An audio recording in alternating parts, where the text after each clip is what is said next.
Gentleman yields. I now recognize the chairman of the Counterterrorism Subcommittee, Mr. Pfluger, the gentleman from Texas, for 5 minutes of questioning. Thank you, Mr. Chairman, and as well as the Law Enforcement Subcommittee. And especially in this week, I want to say thank you to all those who serve, Sheriff, and all of you in your respective jobs as part of the law enforcement community. Thank you.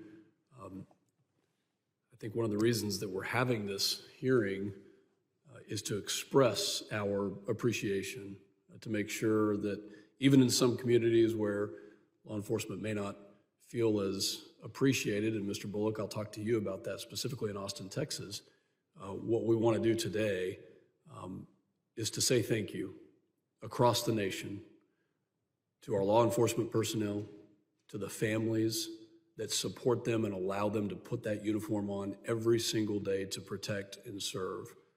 And I know that when I spoke to our sheriff's department and police department, those that are DPS troopers, just on Monday, that's exactly what I told them was thank you for the service that you all do. Mr. Bullock, I'll start with you. We have a tragedy of untold and immeasurable negative aspects that's unfolding at our southern border for the past 3.5 years. And this committee in particular has held multiple hearings on that. What I'd like to ask you is in Austin, Texas, tell us about the impact of transnational criminal organizations, cartel activity, human trafficking, drug trafficking. How has that impacted Austin, Texas? Well, I think the sheriff mentioned it earlier as well, but the influx of new drugs is a major concern, as well as when you talk about human trafficking and organized crime activity, they're very resource-intensive investigations. And unfortunately, those are resources we lack at the moment, which impedes our ability to fully investigate and leads to a likelihood that we're not going to be able to investigate everything.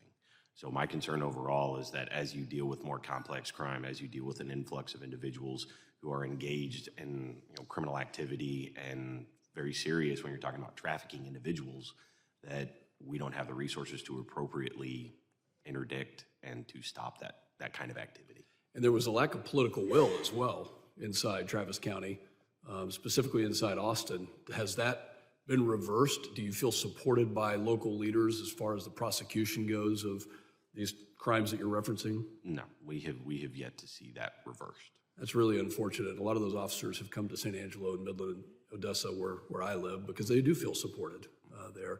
Sheriff, I noticed in your testimony, you referenced your time as a DEA agent. So I'll ask you the same question.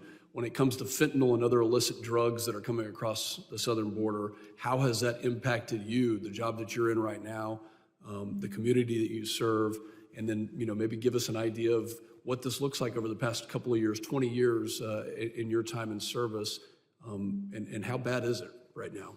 Well, as I mentioned before, I served all over the country, but I served in Miami back in the 1980s, and I thought I'd seen the worst of the drug problem back then as a special agent. It's far worse now because, we had for the last 3 years now, I believe over 100,000 people that have died from overdoses. So the tragedy associated with it in a different way, it's not organizations compete for product share. It's just people dying because they're being fed this fentanyl. I can tell you that in Loudoun County, we're very proactive. We've had several fentanyl forums. We're out there all the time. We're working with the schools. We're doing everything that we can. And I mentioned earlier that we're seeing a decrease in the ages of people that are using fentanyl or overdoses. Are starting to go down to the teenage level, which we hadn't seen a couple years ago.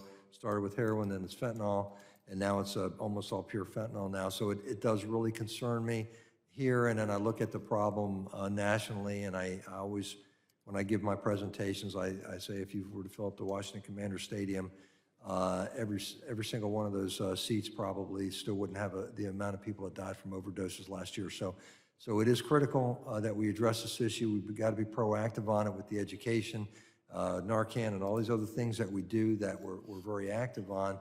But also to hold these people accountable and stop whatever we can at the border, because that's. Do you think there's accountability at the border right now? I think it's it's a porous border, so no, I don't think we're having the accountability we need down there.